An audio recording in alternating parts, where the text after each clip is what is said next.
o milênio.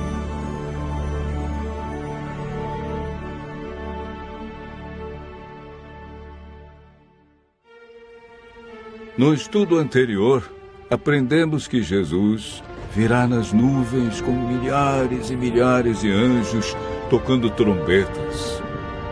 A Bíblia diz que ele vem de maneira visível, literal, e que todo olho o verá. Aprendemos que por ocasião da volta de Jesus, haverá 4 classes de pessoas na terra. A primeira é composta pelos justos mortos, que farão parte da primeira ressurreição.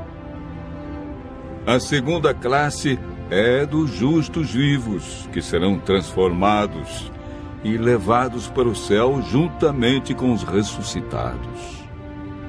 A terceira classe é formada pelos ímpios mortos, que permanecerão na sepultura. A quarta classe é a dos ímpios vivos, que serão mortos pelo resplendor da glória de Cristo.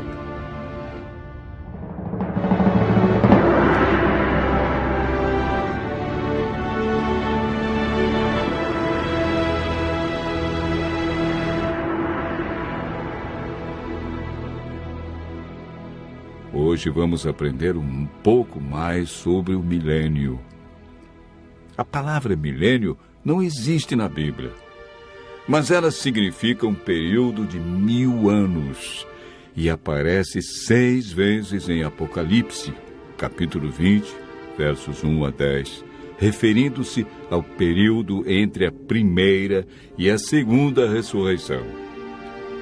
Sabemos que durante esse período os justos estarão com Cristo no céu.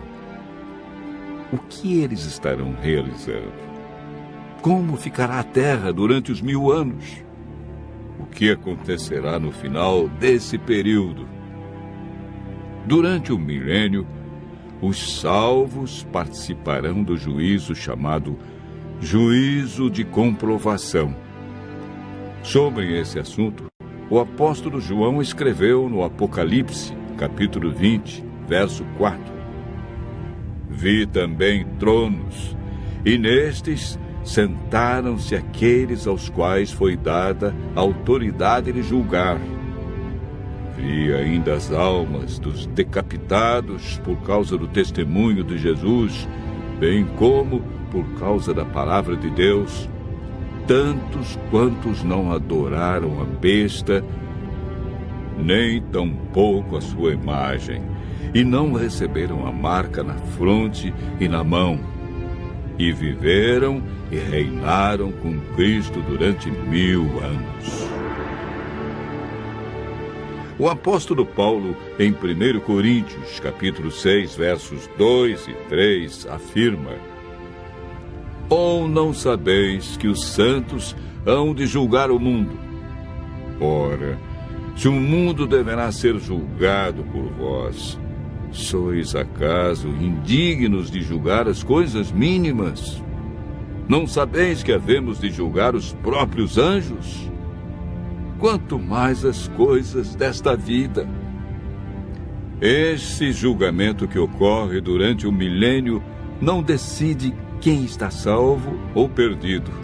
Essa decisão é tomada por Deus, em resposta à aceitação ou rejeição de sua graça, antes da segunda vinda. Todo aquele que não participar da primeira ressurreição não terá parte na vida eterna. Esse julgamento no qual os santos participam tem o propósito de responder a qualquer questão que os justos possam ter sobre a razão pela qual os ímpios se perderam, confirmando o veredito de Deus sobre eles. Enquanto isso ocorre no céu, qual é o cenário aqui na terra? O profeta Jeremias, no capítulo 4, versos 23 a 26, e capítulo 25, verso 33, responde da seguinte maneira: Olhei para a terra, e ei-la sem forma e vazia. Para os céus, e não tinham luz. Olhei para os montes, e eis que tremiam, e todos os outeiros estremeciam.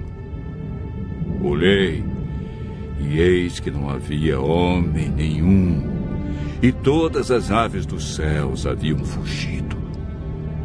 Olhei ainda, e eis que a terra fértil era um deserto, e todas as suas cidades estavam derribadas diante do Senhor, diante do furor da sua ira. Os que o Senhor entregar à morte naquele dia se estenderão de uma a outra extremidade da terra. Não serão pranteados, nem recolhidos, nem sepultados. Serão como esterco sobre a face da terra. O milênio é o período em que se cumpre esta profecia, quando a terra ficará sem forma e vazia como um deserto, como um abismo. Não haverá pessoa viva e as cidades estarão todas destruídas diante da vinda de Cristo. A terra ficará cheia de mortos, sem haver quem os sepulte. Estas circunstâncias são as cadeias que prendem Satanás a esta terra, contemplando o resultado da sua obra de morte e destruição, conforme descrito por João em Apocalipse 20, versos 1 a 3. Então vi descer do céu um anjo. Tinha na mão a chave do abismo e uma grande corrente. Ele segurou o dragão, a antiga serpente, que é o diabo, Satanás, e o prendeu por 1000 anos. Fechou e pôs selo sobre ele, para que não mais enganasse as nações, até se completarem os 1000 anos. Depois disto, é necessário que ele seja solto pouco tempo. Após os 1000 anos, ocorre a segunda ressurreição. Farão parte desta ressurreição todos que rejeitaram a Cristo, sua lei e seu plano de salvação. Apocalipse capítulo 20, verso 5, afirma: os restantes dos mortos não reviveram até que se completassem os 1000 anos. Esta é a primeira ressurreição. Eis agora o grande drama do Apocalipse. Acabaram-se os 1000 anos. Deus ressuscita todos que o rejeitaram e, consequentemente, Satanás é solto de sua prisão.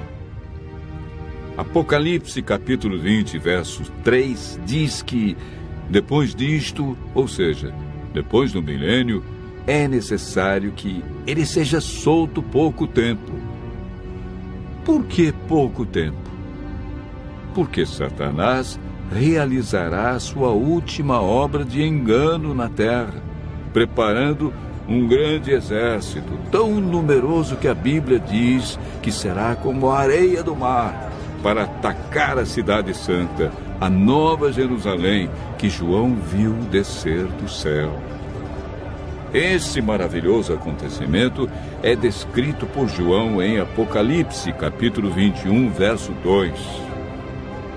Vi também a cidade santa, a nova Jerusalém, que descia do céu, da parte de Deus, ataviada como noiva adornada para o seu esposo.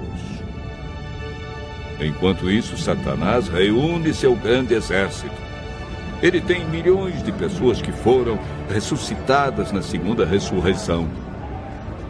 Apocalipse, capítulo 20, verso 9, diz: marcharam, então, pela superfície da terra e sitiaram o acampamento dos santos e a cidade querida. Desceu, porém, fogo do céu e os consumiu. O fogo que destruirá Satanás e os ímpios purificará a terra da poluição do pecado. Deus banirá para sempre a tristeza, a dor e a morte. Os justos, então, receberão as boas-vindas para o seu novo e eterno lar. Nunca mais pecado, e nem pecadores, dor, sofrimento ou morte. Continue ouvindo a voz de Deus e se preparando para um novo céu e nova terra.